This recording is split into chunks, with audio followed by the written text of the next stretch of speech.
আপনাদের সঙ্গে আছি এস আজাদ, ঢাকার গণমাধ্যম কর্মী।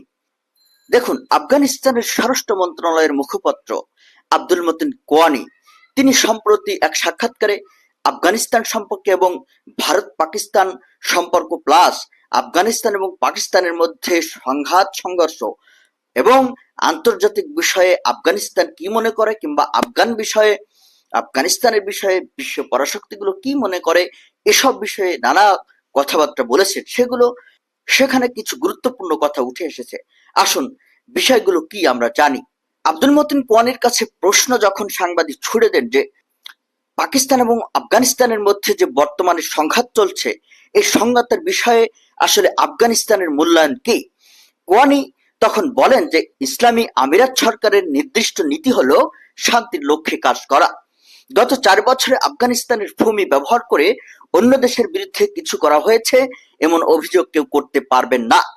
দ্বিতীয় প্রধান নীতি হলো সব দেশের সঙ্গে ইতিবাচক সম্পর্ক বজায় রাখা।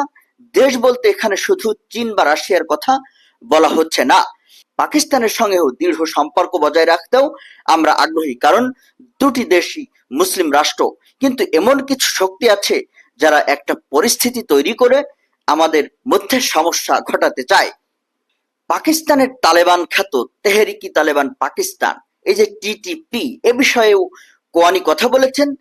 কোয়ানিকে প্রশ্ন করা হয়েছিল যে পাকিস্তানে যে টিটিপি রয়েছে, এই টিটিপি কে আফগানিস্তান সাপোর্ট দিচ্ছে কিনা, টিটিপির পেছনে আফগানিস্তান রসদ যোগাচ্ছে কিনা, এমন প্রশ্নের জবাবে মুফতি কোয়ানি বলেন যে এটা একটা জাস্ট প্রোপাগান্ডা, অর্থাৎ অপপ্রচার, এর কোনো ভিত্তি নেই।